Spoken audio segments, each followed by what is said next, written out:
to the racks every week. Keep craving that rush that you get when you flip to the next page. Life is better when you're living between Wednesdays. Yes, say, got a massive back. What's up, folks? I'm your host, Konrad, on Wednesday Night Reviews, and I'm joined today by Dalton and Shannon to talk with me today about their new Kickstarter comic that's coming out soon. Dalton, thanks for coming on the show. Hey, thanks for having me. I love doing these interviews and getting to meet all these new people. Like it's been a bit of a whirlwind of a press tour. You really get to see the whole swath of podcasts when you're going through it, and so it's always great to be on and meeting new people. So thank you so much for having me. Oh, absolutely. You know what? In my experience, from everyone I've talked to, they always tell me making the comic is like the smallest part of this journey, and now you're on the real hard part.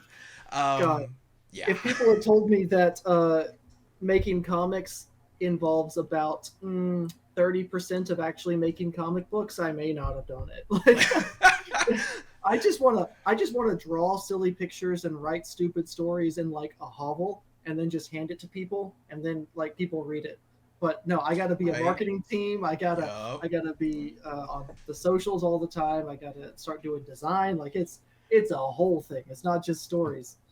Yeah, it's definitely a lot of work. It's so much. Like outside of like, what I love about comics is that they are it's like the most punk rock medium possible. Yes. Because all you need is paper and a pencil, and you can make comic books. Whereas something like film is like you need an entire crew to pull that off. It's a little ridiculous. The barrier for entry is very, very large. But to make any headway in any professional sense in comics, it's like you're a film studio, because you have to. It's shaking hands. It's building a resume. It's not a meritocracy. People aren't going to come just because the story's good. Like you gotta. Like that's why we have the covers we do on Frankenstein's Kickstarter. Like it's you gotta be able to play the game a little bit. But oh man, I love comics so much. Good, glad to hear it. I love the passion, because when someone's driven like that, you just get a better, more interesting story, as well as just some nerdy person who's wonderful and making good things in the world. So as mentioned, we're here to talk about your comic. So tell us about it. What's your comic called? All that good stuff. So we actually we're running the Kickstarter right now for Frankenstein The Unconquered, issue 1 and 2. You can get issue 1 if you missed the last Kickstarter, but here's issue number 1 right here. That's our regular Heather Vaughn cover. If you can't tell from the cover, it's basically Frankenstein meets Conan the Barbarian. I don't know what more elevator pitch you need than that, and we also have the Fellhound variant as well. Both of these you can pick up in the current Kickstarter that's running. But beauty. The basics is Frankenstein with a sword killing monsters. 500 years after the end of Shelley's original novel, he thaws from the ice in a bombed out apocalypse, and he kind of has the chance to like start a new life, like to be a better person. But whether it's his fault or not, dude can't like get that chip off his shoulder, and cuts a swath of destruction across the land, cracks continents, kills monsters, hurts innocents, like not a good person, pisses off all the wrong people, and gets shot into space in exile. And our book opens with him literally killing the stars to get back to Earth and exact revenge on the people who shot him into space. So the first issue has him coming back. We're now on issue 2. We're introducing the Wolfman and the Bride in flashbacks, so we kind of get to see the build up to him getting shot into space. So this issue 1 kind of works as a great kind of self-contained story, kind of introducing you to the world of Frankenstein, how he got where he was. And issue 2 really lays the groundwork to that first arc that we're building, that revenge quest of his, where nobody's safe. Swords are going to swing and blood's going to fall, and it's so much over the top fun. I love it. That's a hell of a pitch. Thank you. You know what? I've got a bunch of questions to ask following that now. Most do. Yeah. I mean, when it's that interesting, you're going to go for it. I realize I messed up. So Dalton, we've talked about your comic now, which is wild. Frankenstein The Unconquered sounds insane, and I'm going to get into that. But I always like to ask first, before any of that, who is Dalton K. Shannon? Who are you? Oh, I'm a nerd who likes to write books about Frankenstein. You know, like Yeah. no, I'm a comic creator, mostly a writer right now. I would love to be a cartoonist, but I just can't draw. Um, it's Okay. I've been doing comics as long as I knew how. Like since I was 8 years old, that's all I've wanted to do is comic books. Just the pictures on the page with words and like the sequentials. It all plays up. I love the feel of the book in the hands. Like I just like telling stories in comic book form.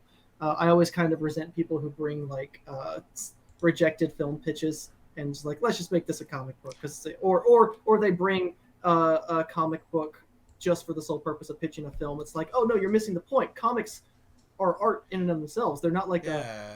they're not a pass through town to movies. Like let's do comic books. Mark Millar, I'm looking at you, but Jeez. All right. no, I'm a Grant Morrison stan, so I'm obligated to hate Mark Millar. It's fine. Okay.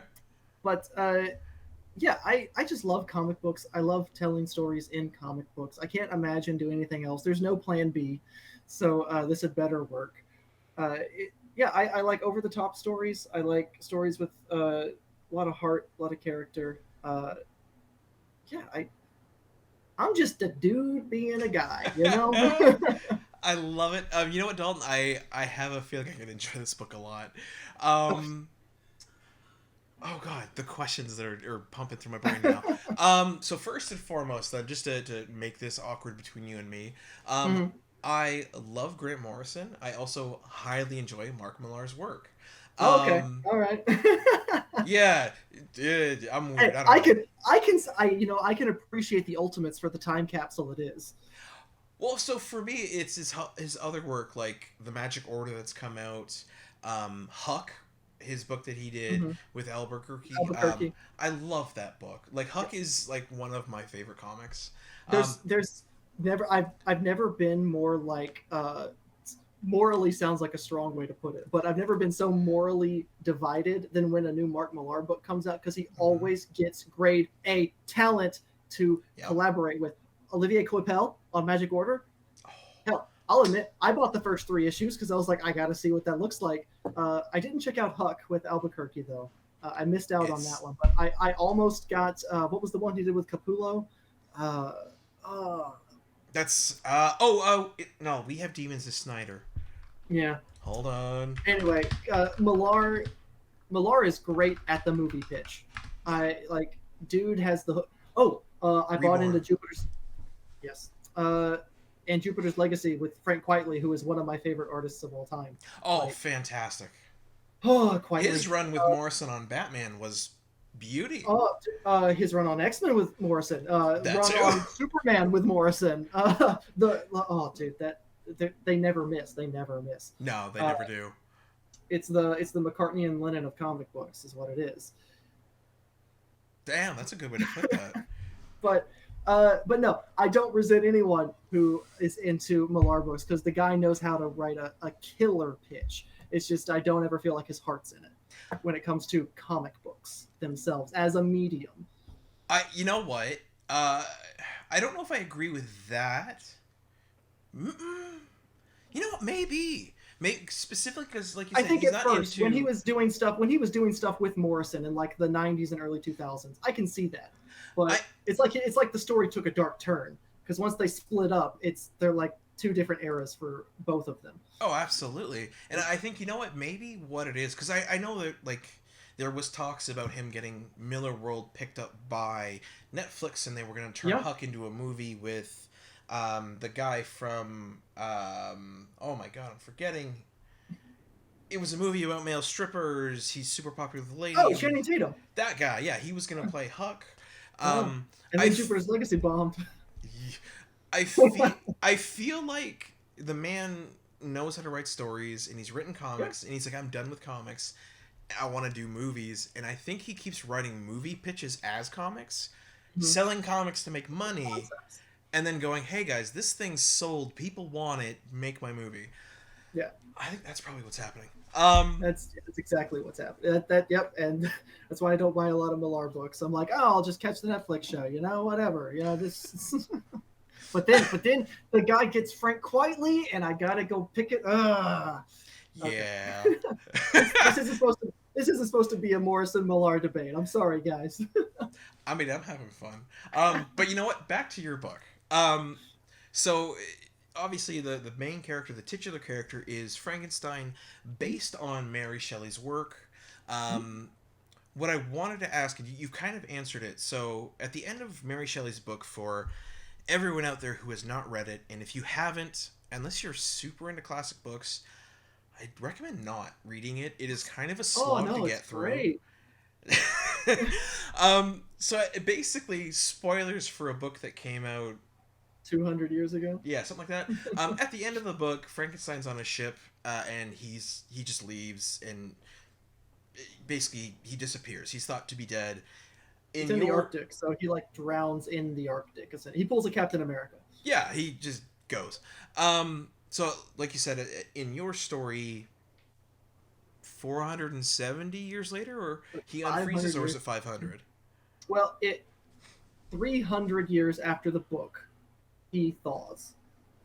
Okay. Yeah. And then 200 years after that is when he gets shot into space.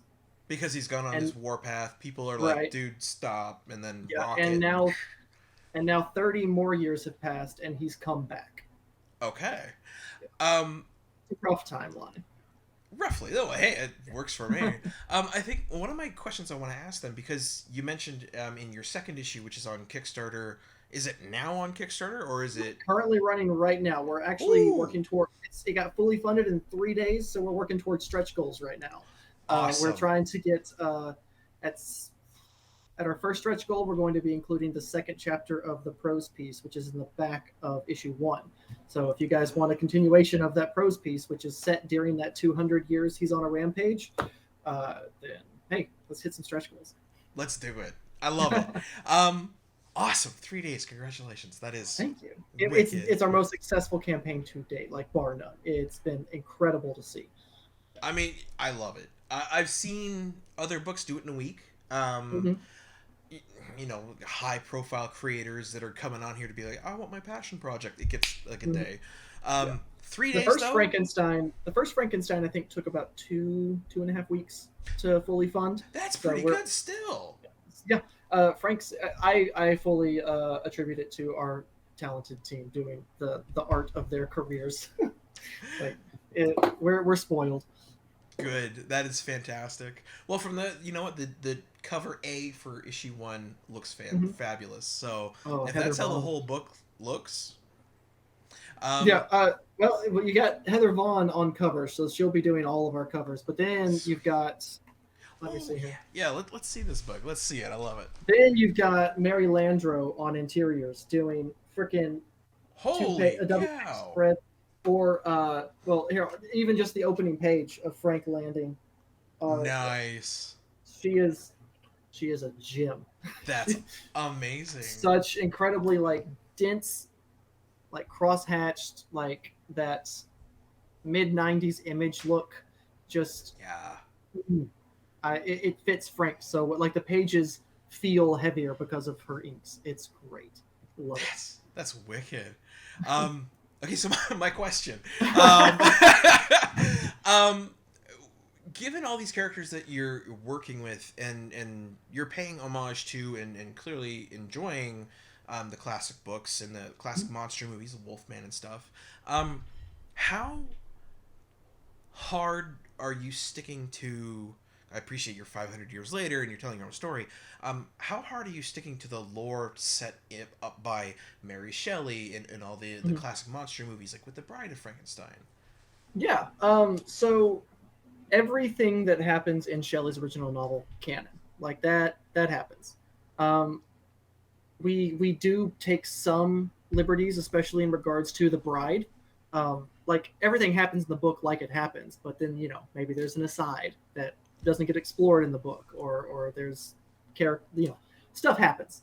Yeah, yeah. So we are taking a few liberties, but it's not like you read the novel and it feels like, I don't know, disingenuous, or it feels like, or there is a continuity snarl. Like the book is canon, it's fine, but you don't have to read the book to really appreciate what's going on. Like we give you all the details. Nice. So we are kind of sticking to like that kind of morose character of Frankenstein's monster, but he's Frank, throughout the novel. But we give him a bit more of an edge. He's much more of a force of nature in our book, at least at first. Much more like a vessel for just rage. The dude has an incredible chip on his shoulder. He doesn't really know how to act around people because all he's ever known is rejection, whether that's warranted or not. I mean, sure, Frank gets rejected just because he's different in the novel, but also every single time he's presented with a problem, he tries to solve it with violence, which seems kind of like, dude, you might want to handle that a little better. You can speak and you're like 3 days old. Maybe you should be thinking, I don't know. But he's a complex character, and it allowed us to really explore themes that, while present in Shelley's original novel, maybe didn't get mined to the extent that we would have liked. Like the idea of masculinity, the inherited masculinity, and the toxicity of that. How violence is a first response for Frank, and how that may not be the best course of action. So we are really kind of trying to take the character from the novel and flesh him out. But by the time we meet him in issue 1, the core is already burned out. Like the dude is just a shell that is nothing but a vessel for destruction. Like I said, force of nature. It's going to take the course of basically the series for him to kind of find any semblance of like humanity again. And that's kind of the challenge in like giving a monster like a heart.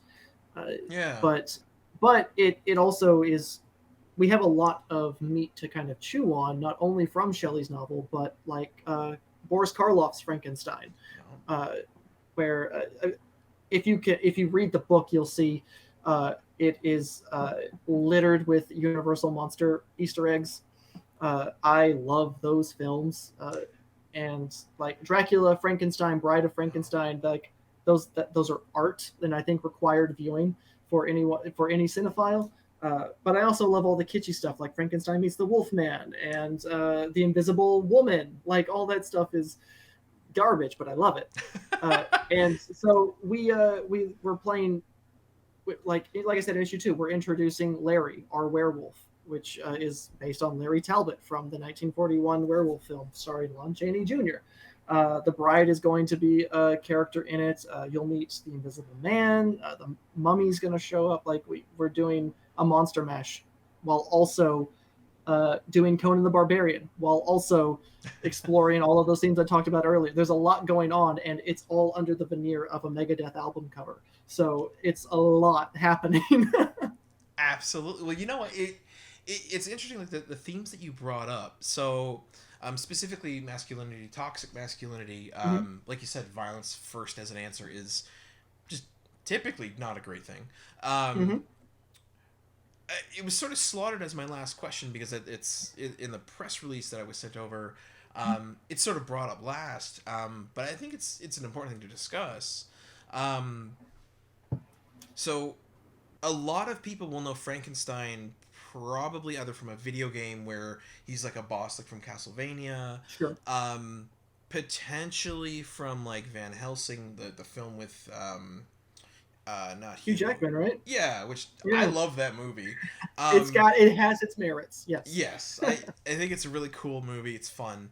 So for folks that know Frankenstein through that kind of media, where he's either shown as like a mindless monster to beat up on as a player character, in that Frankenstein or the Van Helsing movie, he's shown as more like philosophical, but Mhm. he just shouts a lot and then he gets hurt. um, how are you using Frankenstein to sort of explore the idea of toxic masculinity without just saying, right now he's super violent, that's his only response? Like, throughout the course of your first arc, which I understand is 6 issues or 7? Yeah, it's going to be about 5 to 6. Yeah. 5 to 6. Okay. So Mhm. throughout the course of the 5 to 6 issues, and again, I don't. If you can't answer because of spoilers, please don't do that. But I'm highly interested to hear how you're exploring the idea of masculinity in a Mhm. character like Frankenstein. So please elaborate. Yeah. What is interesting is that the majority of the world sees Frankenstein through the lens of Karloff's performance, which I don't fault anyone for because it's a fantastic performance. But it's that of a 3-year old uh, trying to understand a world that hates it. Like it's a brute. It doesn't know what's going on. It just knows to like lash out when it's hurt. Whereas Shelley's novel, the character is very philosophical. Like, dude's reading Paradise Lost for fun. Like, the guy's like your typical like long haired sad boy from college that you were like, okay, dude, like you got some good points, but you kind of smell. Uh, so we're bringing that in. Like Frank is a very eloquent, well-spoken individual in our book as well. Like he doesn't speak much, but when he does, it's very like it's poetic, it's heavy, it's dense. Uh, and so with the lesser-known literary version of Frank up against the more widely known Karloff version, it kind of allows us to take both and kind of smash those expectations together to explore the masculinity. So everyone knows Frank as a brute, as just something that lashes out, which is exactly what Frank starts off as Yeah. this mindless kind of beast, and we call him that as in the captions, like he is known as the Beast. And as we kind of progress, he starts to he meets other characters. It's not just a wasteland of terrible people. In fact, in issue 2, when he meets Larry, our Wolfman, Larry just might be the last good person in the entire world. And the way Frank responds to him is incredibly telling of how Frank views the rest of the world, because Hmm. Larry is essentially giving Frank everything a normal person should be willing to give, like shelter, food, that like a A helping helping hand hand. to Yeah. their fellow man. And Frank sees it as nothing more than like bait or a trap. He's very Deception. apprehensive. He's known nothing else in his entire life. And when you look at how he was, well, raised is a generous term, but raised by Victor Frankenstein, like he can't know anything else. Like it's that inherited form of masculinity of like I have to be this for these people or I have to be this in response to these people. It's not a I have to be this because that's who I am. Yeah, And it's living in survival. right, and I don't even think Frank knows who he actually is. Like it's all of the it's like his physical body. It's all kind of pieced together from things that he kind of thinks are important or essential or necessary for survival, but it's not necessarily who he is, and the way he treats people because of that is detrimental. Like it's why he got shot into space. It's why he gets betrayed at every turn. It's not just because people are dickbags, because yes, they are dickbags in this world. It's the world is full of monsters, but before he got shot into space, Frank had real friends. He had a family. Like he had essentially an adopted son. And once he got shot into space, all of that to him was essentially just taken it's not even taken from him, but like just denied him. Like it was like this isn't Hmm. yours. This isn't yours and like you can't have this. And all that did was reinforce what he already thought about himself anyway. And so when he comes back, all he sees is red. All he sees is the he's got the blinders on. He's going to march towards that revenge, and he's going to get his due, or what he thinks is his due. And by the time we reach the end of the first arc, essentially that's where the turn happens in the novel. That's the halfway point. Okay. And then once that turn happens, we get to kind of explore how Frank reacts to that in the latter 6 issues, and the information he learns really enforces the kind of person he becomes by the end of the series, which I can't say is like that much different than the Frank that came in on a Meteor, but it's at least one who might be a little more emotionally secure. I mean, I think that's reasonable, because you know what, you're writing 5 and then 6, so 11 issues of comics, which we've got about 13 planned out right now. Nice. Yeah. I love the 4 planning. It's always great. I think that's fair, because like, if you were to take a character who, like you said, he's like a 3-year-old, everything's gonna make him have a tantrum, and when this dude has a tantrum, it's with a sword and he's killing people and destroying and going and wreaking havoc. Mm-hmm. So he's that extreme. To take them and trying to make them into a totally civilized character in 13 issues would be kind of weird, right? You have to show that. So I think that's great. I don't know where to take it next. You know what? We've been talking quite a bit about the book, so the people who were tuned in, they'll know what they can expect. They'll know the carnage they'll see, the wicked art, the themes, and some of the stuff. So let's talk about getting the book. Live on Kickstarter now, already fully backed and reaching for stretch goals, is the comic. Yes. What? I forget the term they use. Rewards. Yes, are you guys reward offering? tiers. Yeah. What do you have?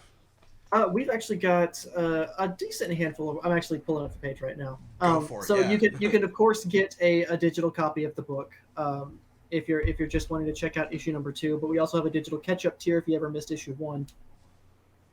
Of course, we have physical copies of both that you can nab. We actually have, for the first time, for us and the artist involved, a not safe for work cover.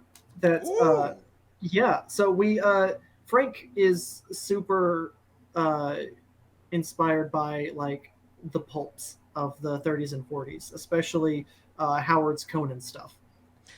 And to kind of like play into that, not only do we have that prose story in the back, but we've also have partnered with a UK artist named Flops. He actually did a print for us for our first Kickstarter, which has Frank and the bride, very like 40s pinup kind of style. Okay. That is safe for work. But then we were like, you know what? We see you, Kickstarter crowd. We see what you're into. And so we were like, why don't we try like a 40s pinup that might be a little naughtier? And so that is available as well. You can grab a not safe for work cover with the bride and a vampire queen as well. That's on there. You can get physically. We also have a collector's tier because we have not 2 but 3 covers for Frank. We have the standard Heather Vaughn cover. We have the Flops Not Safe for Work cover, and then we have a B cover, as I call it, by Kay Lynn Smith. She's fantastic. She did kind of almost an Archie Comics version. Oh, cool. Where, if I could, where is it? Am I able to share a screen? I don't know. We can find out. Oh, there's a present now entire screen. Perfect. Go for it. Share. Okay, so here's the campaign page right here, if you can see it. Perfect. Yeah. Yeah. So this is Kay Lynn's cover right here, where Frank is. This is Larry from our Wolf Man doing his shadow puppets. That's cool. It's very wholesome in a way, but Frank is not impressed. I love this cover, and here's Flops's vintage kind of cover. That's cool. Yeah. Oh, I see. Okay, yeah. Yes. I love his trade dress as well. Yeah, that really does look like an old school comic. That's I love it because I mean I love our standard logo, and here's Heather Vaughn's issue 2 cover as well, with the Wolfman. Wow. It's so good. But man, I love that retro trade dress. But we have a collector's tier where you can get all 3 covers as well. Beauty. Now, I said we had 3 covers. I meant we had 4 because we have a foil cover. We do this on every campaign, a nice, shiny, holographic foil cover. So you can get Heather's great cover right here in iridescent foil. So it really, really shines. We did that for issue number 1 with Frank, and like especially with the flames involved, the shine on it is super dope. That's so cool. Okay, question. Yeah.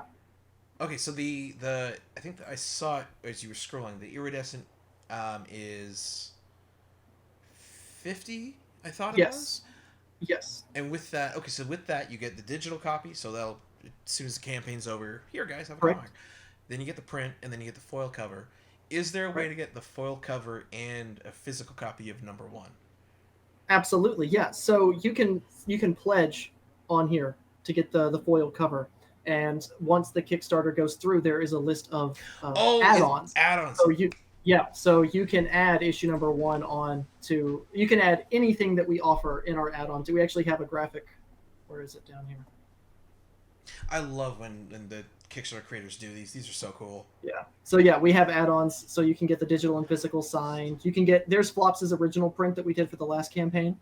Oh, cool. We offer annotated scripts, so it's like a director's commentary from me and Wells about each script. The other books that we do, recognition, stickers, all sorts of cool stuff. Yeah.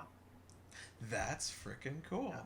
We have we have an everything tier where everything I just said comes in the package.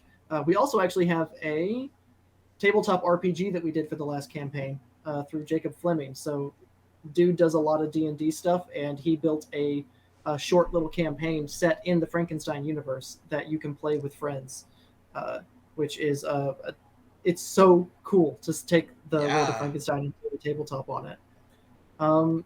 We have advertising in the back as well for anyone who wants to maybe advertise their own Kickstarter coming up or anything like that. And then, of course, we have a commission from Mary herself. So Mary's worked with like Todd McFarlane on Spawn stuff before. You can look at her Instagram. She's got a lot of Batman and Joker stuff. And if you see the contents of Frankenstein The Unconquered, you're going to want a commission from Mary to hang on the wall. It's black and white. The inks are super, super dense. I love that book.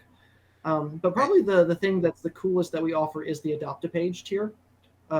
Because, I mean, not a lot of people offer like physical pages of art anymore since everyone works digitally. Yeah. But for basically the price of the art that Mary does, you can get you can pick a page from Frankenstein issue number 2. You'll get your name recognition at the front of the book saying this is your page, and then you get sent a one-of-a-kind 11x17 print of that page. So it is yours to keep, and you'll actually have a piece of the book. We really wanted to like involve people in the book itself, and the Adopt-A-Page I think is a really cool thing. I don't see a lot of other campaigns doing it, which is why it's kind of exciting to just be like, hey, look, you can get a page of the book right here. It's yours. That's super cool. I've never heard of that before. I like that because you like you said, a lot of people work digital. I obviously have seen a ton of Kickstarters where people do work in print. So they're like, okay, cool. So for $100, $200, whatever it is, you can buy a page of the comic, which is like that's always cool. But to literally be able to like, someone can open the page and then see, you know, whoever out there you are listening, you know, this page belongs to X. Yeah. That's a cool idea. That's really creative. Yeah, and we've still got some slots left. We have all 20 slots open right now, guys. Get out there, folks. You listening right now.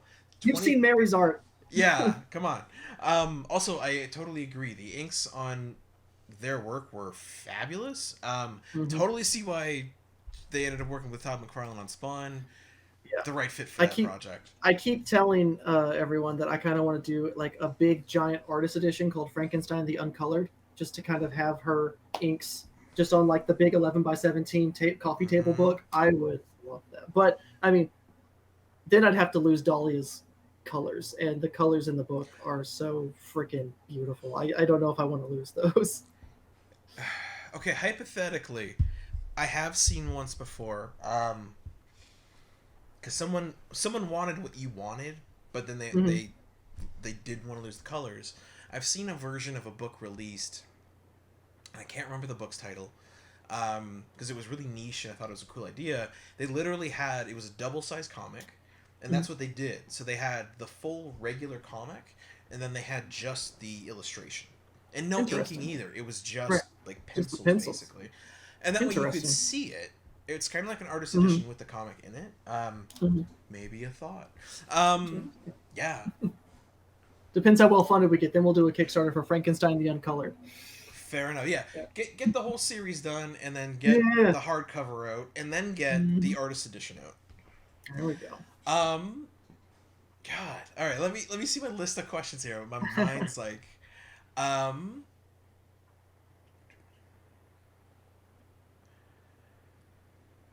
think we've covered literally everything. Dalton, you're pulling out all the stops for me. I love it.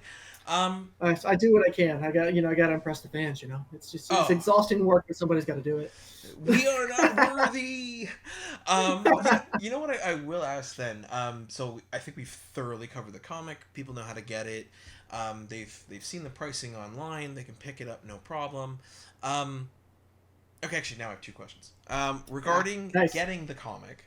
So for the digital stuff, I'm assuming once the campaign ends in however many days are left, I didn't quite catch it, you'll probably send it... I'm going to double check. I think it's 24 days. 24 days remain, yep. 24 days. So by the time I actually have this edited out, it'll probably be 22. So within the 22 days left, after, say, day 23 from then, so the day after, I imagine everyone will get their digital copies. What is the expected turnaround time for people to get for the physicals to get sent out? You can't control how long the delivery takes. Right. But all the printing, all that kind of stuff, is it a month? Is it 2 months? So it's not too terribly long. So full disclosure, the book isn't like once the campaign ends, the funds are for Mary to draw the book. So okay. So the book hasn't actually. We have the covers essentially. Yeah, you've got the covers and the script. Okay. Which is how we do it for every campaign. We'll get like a few sample pages done, and then we'll do the campaign, and then we get the book out. We have an estimation of physical rewards shipping sometime in February, but the digital rewards digital is probably going to be dropping into inboxes sometime in January. And then we have to get those pages to the printer, get all of that stuff, and then we have to get it to the home so that we can get it into all the individual mailers and shipped out. So January we're looking at for the digital copy, and then February for all the physicals. So if you pledge to the campaign, you'll be seeing the book in January. Slightly late Christmas gifts for everyone. Yes. I love it. That's actually pretty darn quick turnaround time too for your artists to be able to go through and then all the inks and all that stuff. Yeah, Mary is, like I said, we're spoiled to work with the teams that we do, because our other book, Mechaton, also Fernando Pinto, who does the art for that book, is able to just turns around pages like nobody's business. I'm like, oh God, can we do another campaign now then? And they're like, no, we have to slow down. Fernando's not a machine. Yeah, really. Don't burn them out. Nope. Yeah, I will say a lot of people, and it's just a general comics thing. You'll probably agree with me, Dalton. People who want to become artists in comics, they always want to draw like a really cool cover, a really cool pose. And that's fantastic. Don't get me wrong. If covers are your thing, go and kill it. Be amazing. But what I've continually heard from not only like smaller indie creators, but also David Finch, Jim Lee, like the biggest names out there.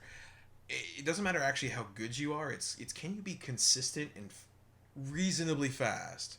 Sequentials will kill the best of us. Like that's why designs like Batman and Superman stand the test of time, because they're easy to draw over and over and over. You got to draw that guy like 100 times an issue.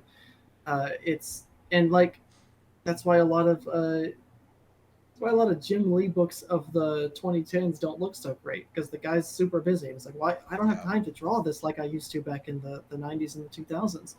Uh, so yeah, it's a lot to ask of an artist to do sequentials in a timely manner. That's why it's so important to find a team that is professional enough that they know their limits and they know what they can get done in what amount of time.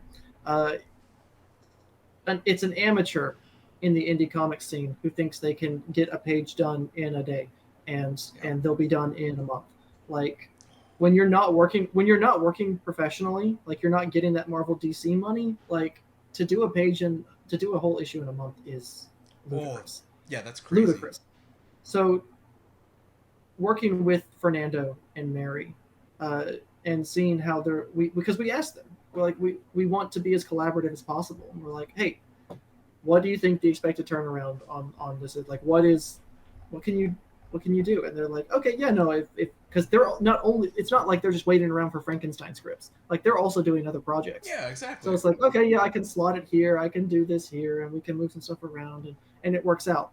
Um, so as long as we are as transparent as possible with our backers uh, up front before they even pledge, we're like, here's what we're expected to do. We've worked this out beforehand. We think that makes the whole process just a lot more uh, bearable for both parties. It's because I mean I want my book as fast as possible, just like you guys do. But Mary's only human, and it's worth the wait for those pencils anyway. Oh, absolutely, yeah. Like, Mm-hmm. I think that's fantastic, and that kind of actually touches on the next question I want to ask you. Um, so I love that you are being collaborative. You're being one upfront with everybody, Mm-hmm. which is great. I am super happy that on multiple of the projects that you're working on, you've been able to find people that are professional enough to go, hey, I can't work that fast, or hey, Mm-hmm. here's how long this will actually take me, and deliver that. Um, I guess, like I said, that leads into my next question, which is so Dalton, you are the co-creator and co-writer of Mm-hmm. Frankenstein The Unconquered alongside Wells Thompson. Um, Yes. One of my favorite questions to ask in a situation like that, and in general, is with two co-creators. Mhm. I'm assuming Wells, he's also credited as the writer here. Um, Yes. what kind of split workload is it? Is it one of you is more slightly more creative, one of us better at research? Is it just purely like let's bounce ideas off each other? How do you two Yeah. work? It's mostly gladiatorial. Uh, two enter, one leaves. That's usually how it goes. Um, but no, we both really balance each other out really well. Um, the analogy I like to use is he keeps the wheels on the cart, and I make sure the cart is going as fast as possible. Uh, Okay. so I'm really good at action, momentum, dialogue, and characters, like the kind of in the moment stuff. Wells is super great at characters and theming and Mm, through lines and like long term planning. Like he's a big picture thinker, and I'm a small picture thinker. So usually with a project, uh, like with Frankenstein, I've taken the lead on Frankenstein, and so I'll write the first draft, and then I'll pitch it over to him, and then he'll do a second draft and back and forth. With Mechaton, he takes lead, so he does the first draft, and then we kind oh. of go back and forth on that. So it's not like he's writing page 2 and I'm writing page 3 or anything. Like it's all just one thing together. And we usually work until we get a panel lock so that we can actually send it off to the artist, and then like we'll be twiddling with dialogue up until like the last second usually, before we have to send it off to Nathan. Because I'm very particular about dialogue. There's a very specific cadence in my head when people talk. Okay. So like, and a lot of times Wells's dialogue doesn't line up with that, so we're kind of bickering back and forth because I'm like, no, the consonant goes here, the stress is here, and he's like, it doesn't matter, we got to get the book out, and I'm like, you're right, but so it's a lot of back and forth, and then a lot of times like he'll be like, Dalton, why is there an explosion here? And I'll be like, it's cool, right? It's like, yeah, why is it here? And I'm like, I thought I answered that. He's like, no, that doesn't work. We have to, it doesn't work for the story. And I'm like, yeah, but it's cool. He's like, no, we got to rework the scene. So it's a lot of back and forth, but we've hit a nice groove. This is like Frankenstein #2 is like we've been working together for like 6 years now professionally. Whoa. So, Okay. we've been doing a lot of different projects, and so we finally hit a groove to where usually by like the third draft we're pretty solid. But Nice. it's great having someone you can trust on the other end to not just like either be a yes man or somebody who's just going to tear it apart. Like somebody who's like, oh no, there's something here. Let's work on it. Let's mold it and make a better product for it. So it Frank wouldn't be as cool without Wells. And well, let me phrase that. Frank wouldn't be as cool without me, and Frank wouldn't be as put together if it wasn't for Wells. Like, Okay. it's and also it kind of relates to the way we work. Like with Mechaton, our other Kickstarter series, Wells likes to take it an issue at a time. Like we don't go more than like, I think we just got finished kickstarting issue 3, and we just finished writing issue 5 just like last month. So thank you. He takes it very issue by issue, just in case anything kind of changes last minute. He likes to do as little drafting as possible. Like, let's get the first draft done, and then like let's try it. Let's not meddle with it too much. He's a big planner. Frankenstein, I've already written the first drafts for the whole series. Like I've got all 13 issues in the backlog. I'm like, all right, I'm good. I took like 2 weeks. I wrote the whole series. I'm like, we're set. And he's like, most of that's going to change, right? And I'm like, yes. But I like to have the thing, and then I chisel away at it, and he likes to make sure that it's sculpted fine from the get-go. So it's a process, but it's one I wouldn't trade for the world. Like it's a great partnership. I love it. And you've been doing that for 6 years. Yeah, about 5 or 6, something like that. Yeah, we started off doing ash cans like in-house, where we would co-write, and then I would draw them. And then we'd like hand staple them, take them to cons like 2 idiots. That's where Frankenstein actually started. We're in these little ash cans. Oh, sweet. We did little 8-pagers that I drew myself. And then we were stupid enough to go to conventions. We caught an editor's eye. He was like, yeah, these look like shit, but the stories are cool. And so he got us in touch with a lot of different artists, and we worked on our anthology, Descent into Dread, which Frankenstein also showed up in. Nice. Very nice. And from there, we gave Frank his ongoing, and it's been aces ever since. So it's been a long time, but we've gotten to know each other very, very well. But it's a great partnership. It's a great friendship. It's a lot of fun. Good for you two. It's just great to hear. Like honestly, like from like a human level, like good for you, Dalton. Like having a friend like that you can work that closely with on something so passionate and not. I appreciate you guys probably butt heads all the time, but oh yeah, but not have that break it, right? To be able to butt heads, scrap it out, and then go, you know what? Actually, you know what you said was awesome. Let's keep going. Mm-hmm. That is so cool. Yeah, we haven't reached the breaking point yet. The verdict's still out. Fair.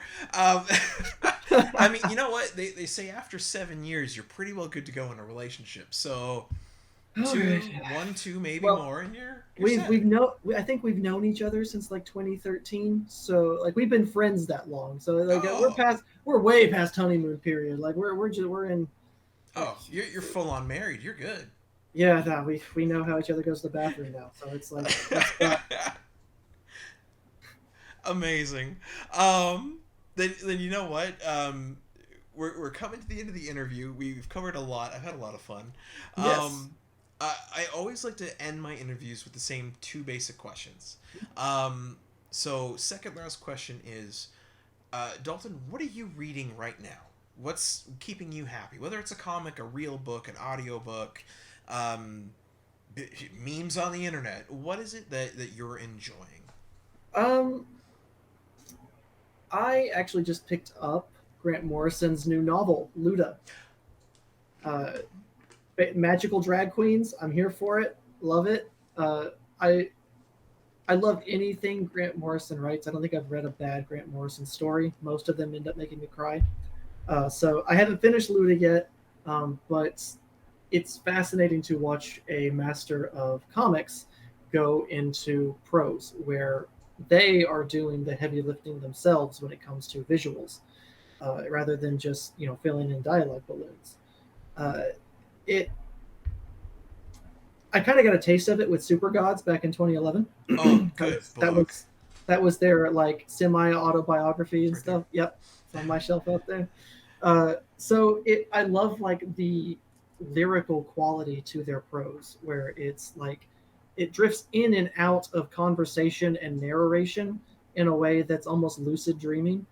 And like you've gotten to the end of a page, and you're like a lot of times I'll get to the end of a page or even a Grant Morrison comic book and not have been consciously aware of the details reading, but I have soaked it all in and I come out very satisfied. It's like, oh yeah, I couldn't tell you what happened on this page, but god damn, that was a good page. Like it's it's magic. I swear it's magic. Morrison's a magician. Like Luda is a book about magic drag queens. Like there's magic involved. I know it's there.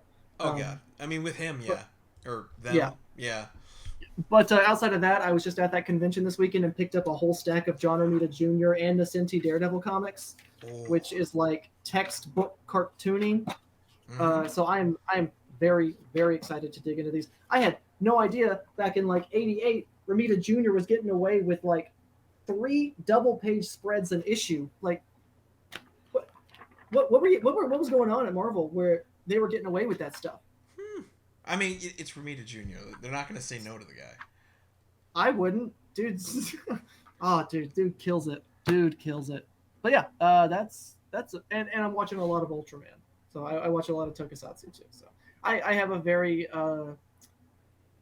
well-rounded is not the right word. I have a Eclectic. very eclectic. There you go. It makes me sound professional, even though I'm watching children's television. It's great. The Ultraman that you're watching, is it the new Netflix stuff? So I have all the Blu-rays that have been coming out of the past few years. So Oh. I am rewatching the original 66 Ultraman. At the same time, I'm watching the brand new Ultraman series, Ultraman Decker, which premieres on their YouTube channel every week. So Oh. yeah, they simulcast it in Japan on their YouTube page with English subtitles. It's fantastic, and Decker is such a good modern Ultraman. Like last year, the Ultraman last year was garbage, and so I was not looking forward. But now this one is just it's a great toy commercial. I love it. I mean that's how they all started. We got to sell toys. Let's do it. I I love it, and you know what? A dear friend of mine will be so happy to have found someone else who's into Ultraman. Are you by chance also into Super Sentai or Power Rangers? That is a bit of a blind spot. I just got into Kamen Rider a little bit earlier this year, Nice. so I'm dipping my toes into there. I have really dove into the Boom Power Rangers comics. Oh Uh, yeah. I didn't grow up with Power Rangers. Like that was coming out when I was a kid, but I was much more into Batman and Spider-Man than I was Power Rangers. So I missed that train completely. Uh, so reading the comics, I don't have any sort of attachment to anybody or any of the Interesting. storylines or characters, and so I'm just approaching it as a superhero comic essentially. Yeah. And I will die for Trini. I will die for that Yellow Ranger. She's my favorite. Uh, and Shattered Grid was pretty okay. Kyle Higgins is pretty okay. Uh, but I really want to get into more. I've never watched Super Sentai before, so I would really like to dig into Sentai and Power Rangers at some point. But dude, it's Ultraman is enough of a plate right now that I don't Yep. know if Sentai's gonna take. I'll probably be in my 40s before I start Sentai. You know what? As long as you get around to it, that's totally Yeah. cool. If it helps, from my understanding of it, the comics are based on the Power Rangers as opposed to Super Yes. Sentai. So when you get there, Hmm. if you love the comics and you're like, you know what, I want to see how it started, go Hmm. for it. Um, Therefore, I'm also loving Marvel's Ultraman comics that they've been putting out too. They've been pretty good. oh, awesome. Kyle Higgins is like the go-to Tokusatsu guy for comics now. So like, That's pretty good. You know what? Decent writer, super consistent. Like, I remember Higgins doing Nightwing in New 52 in 2011, and I was like, yeah, this is good comics. I like this. Let's read this. Beauty. Then you know what? That takes us to our last question, Dalton, which is simply, given everything we've covered, what is it that you want your fans out there to know? Did we miss anything? If you want to reiterate stuff, go for it. What do you want people to know? Midterm elections are coming up, guys. And all right, here we go. Get political. No, I'm pretty much on any social that matters at Dalton K. Shannon. I am horrible, and I do mean this sincerely, horrible at the internet. So I'm not super vocal on social media, but I'm there, and Wells is also available at Wells Thomp, Thomp. And he's very vocal on social, so it works out. It's good balance, like I said. You can find us there. We have a Ko-Fi shop where you can buy any issues you've missed of our past catalog there as well. Kickstarter's running right now. It's still got 24 days left. We're working towards stretch goals right now. If you like what you've heard, and I don't see how you can't considering Mary's art, go check that book out. You'll be glad you did. But end of the day, I just like comic books, guys. I'm just a stupid kid who makes comic books, and